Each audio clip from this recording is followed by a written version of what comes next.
Can the organizers do something to make it, otherwise we can close the session and go. We can see Jammu's team. This is a little disappointing. Is this being recorded or not? So I would like it to be recorded. This is totally disappointing, and this doesn't give happiness when you come all the way and be here, part of you. We had detailed discussions with the Education Minister last night also.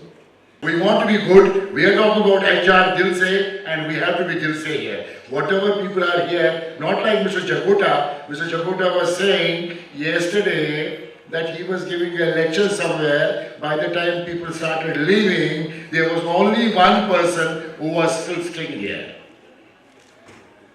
So Mr. Jakota finished his lecture and he says, but I need to go. The one person who was sitting in the audience said, where will you go? He says, I want to go home because I have completed my speech. He says, you are leaving the room. So there was only one person. So we should not get into that mode. So I request a quick recap of yesterday with whatever we have done will be done by Sureji and then kick off the session today. Quick. Okay. So I think yesterday we had a lovely audience. There again, the same thing came out, that you define, you dream, you make a plan, put a time limit and achieve it. And if you can develop this habit in yourself, then nothing can stop you from achieving whatever you want to achieve. You saw the experience of others who have achieved it, who have done it, who have followed the calling that they have, passion. So you saw it's passion which fans your dreams. Now, in all this, what came out as essence was everything is in your hands. Outside, it's just sheer opportunities. Some see that as challenge and don't go ahead. Some see the same thing as opportunity, they grab it and go out. So the key message of yesterday's sessions was understand yourself, prepare yourself. Past you can't do anything, future you can do everything, and hence take charge of yourself and your life. That exactly is the key message. So on that note, I think today's session, we are going to have yet another very scintillating, experienced speakers here, and I'm sure you should be writing every word that comes from this experience that they are sharing, because that's real. It's not theory. It may be concepts which have been applied, results achieved, they have gone up in life and have become role models. So here we are going to have yet another session with such role models, all for you to absorb. Over to the session chair, Mr. Jagota. Jagota Sahab. Rakesh Arora on the dais.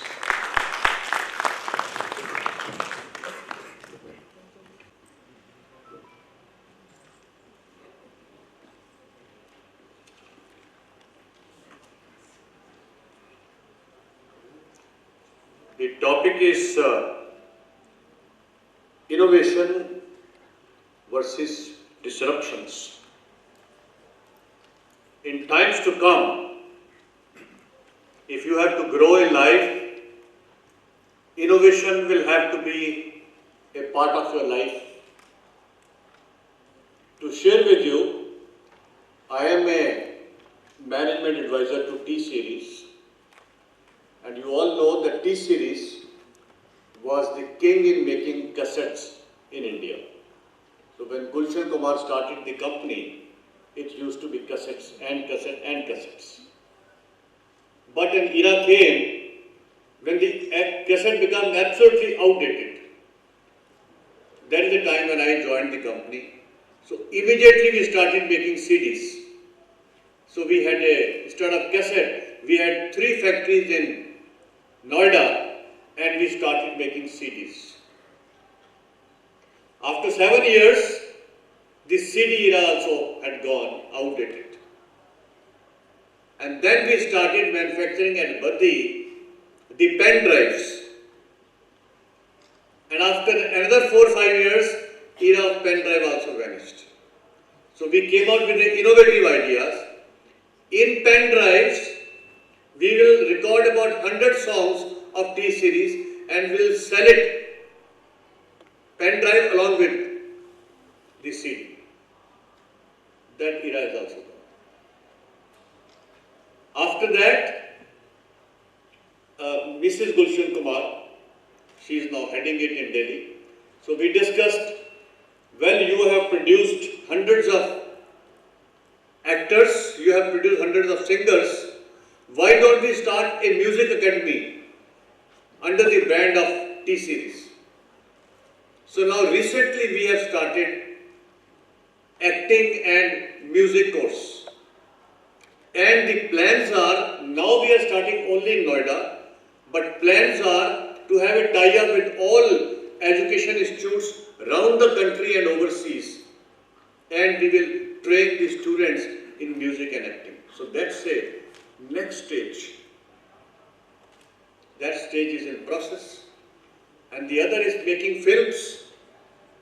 Gulshan Kumar never thought that he will make films. Today his son Bhushan Kumar has come up with various films and is coming up very well. This is innovation. Dabur India, where I worked for 5-7 years, it used to be Chawanprash, it used to be Lal Tant Manjan.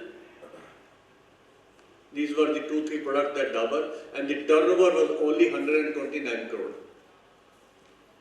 Today, the Dabur turnover is almost 5,000 crores, presence in different countries, and has come up. They have a travel business, they have a advertising business, they have a bottling plant, and so on and so forth. So I think at the beginning of the session, I think we need to think. Even our education system, summer training, I am noticing, I have been saying this for the last 10 years, every college will send summer training during May and June. And I know how much problem we have to face, because May, June, we have more than 100 trainees from different colleges. We want to help the students, but the system is not changing. Only theoretical. Practical aspect is missing. Students are not employable. They are very proud that they have a degree. We are, yes, degree is a bare minimum, but we are interested in knowing in you. If you join my company, how can you increase my business? Nobody has an answer to this question. So if the innovation doesn't take place, it doesn't work. So we have a great speaker today. So I would like to start with, should I start with Vikram Shah? Vikas Shah? Okay, hi. Take from McKinsey. So I've seen various territories and geographies scaling up and innovating in different industries. When I got this topic, which was innovation versus disruption, I was not very clear because I didn't think that they are adversarial in nature. I think innovation leads to disruption, so therefore I took the liberty of changing the title of saying innovation and disruption. I'll take you quickly through what is my take on this, what is happening in the world, and then few examples of how this would be relevant in an environment like India. Yeah? Next slide. Go to executive summary. Okay, so here's the sense of what I'm going to talk about. It's only a 8 or 10 slide presentation.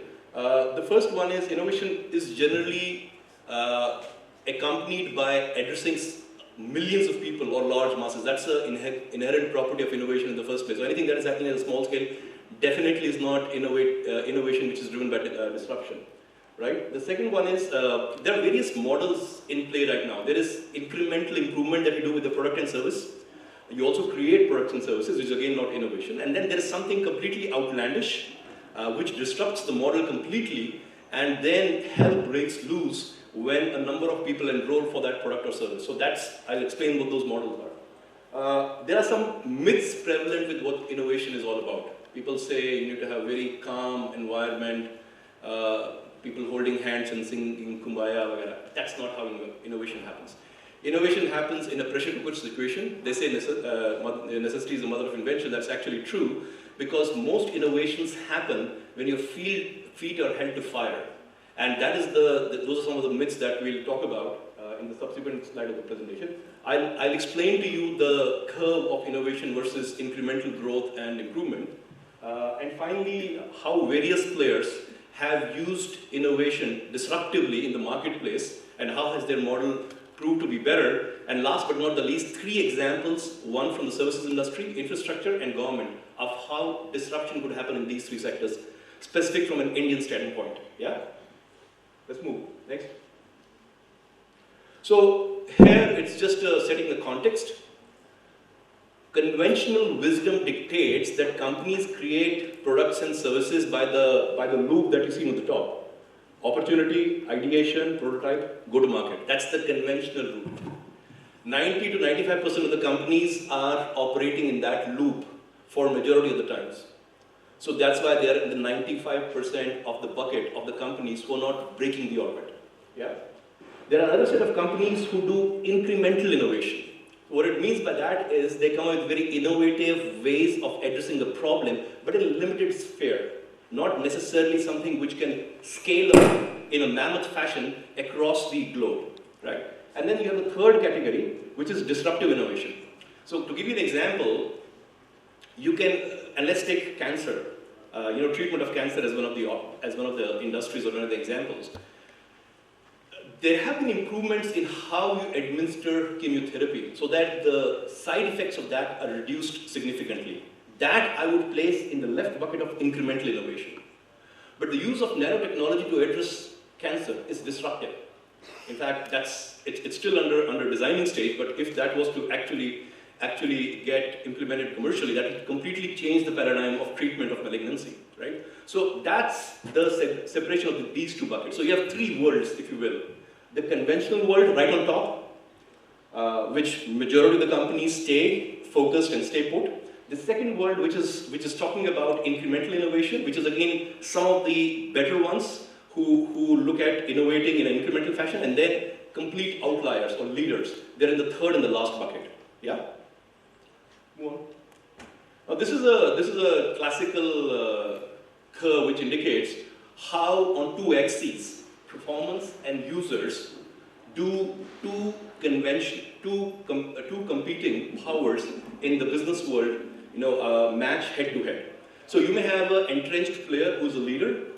The leader would actually grow on performance and user curve almost in a linear fashion. The trajectory of the curve could vary. It could be 20 degrees, 40 degrees, depending on what kind of improvements are being put on the table.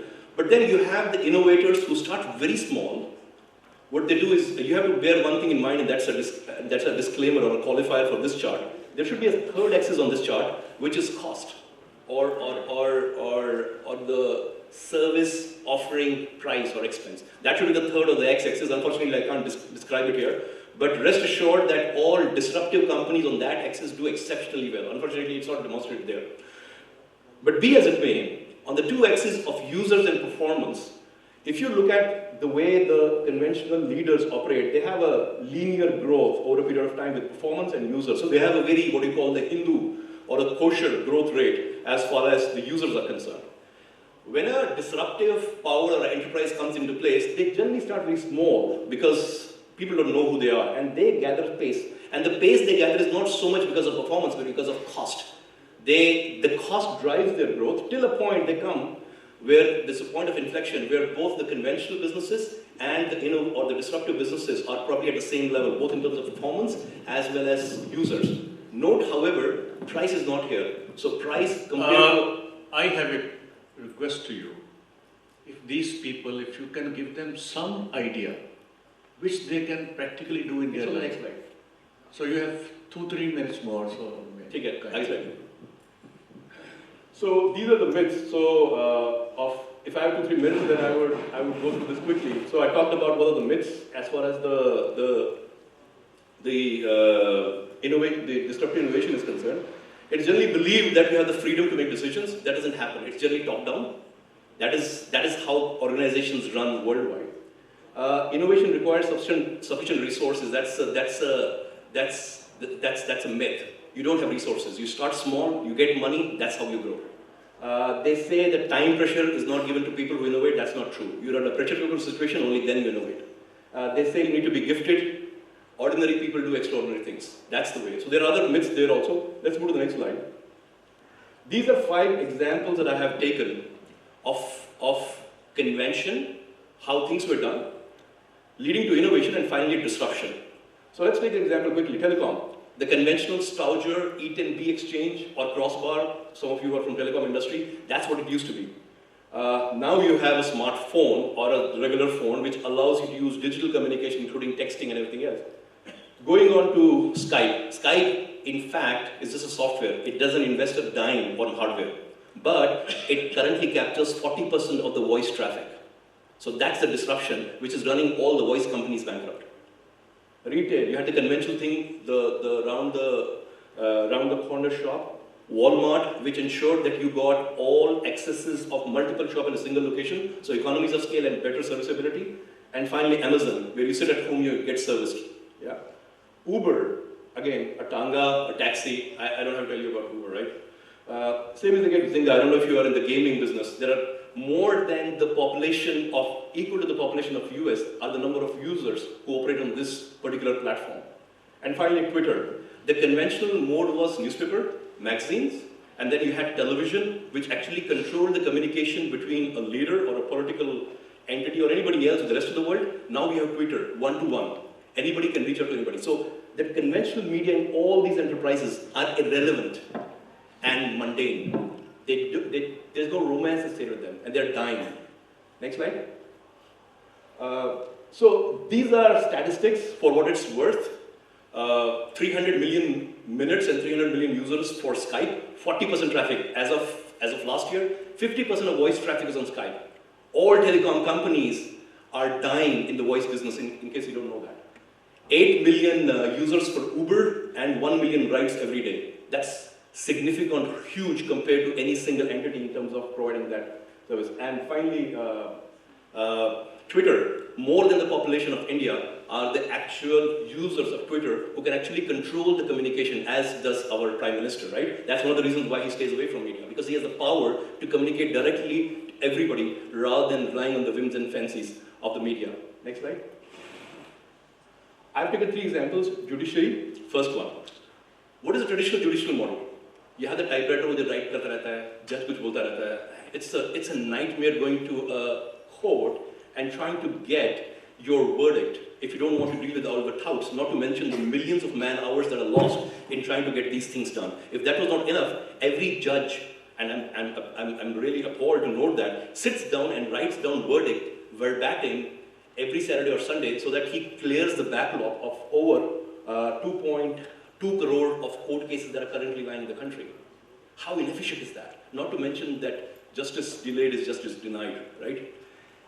If we now move to the next level, which I hope we do, and I hope Mr. Ravi Shankar Prasad is listening to that, is you move to the innovation model. The innovation model would connect all your courts on a fiber optic WAN, as well as digitize everything. So you have templated verdicts, which the judge just has to change the name of the people who are petitioners and respondents, get all the case laws at the click of the button. People submit everything online. They don't have to carry these reams of paper and everything else. And that's the first level you could do as far as innovation is concerned. The next level is the entire judicial system is on the cloud. So I have an app which knows exactly what my case law is. I get every day and I know that at 10:25 it's going to be listed there. I can access my entire file at the click of the button because it's encrypted and password protected for my benefit. The judges and everybody else can access any of the case laws and any of the verdicts they have pronounced in the past, again at the click of the button. And the whole judiciary system becomes virtual. Imagine how that would happen.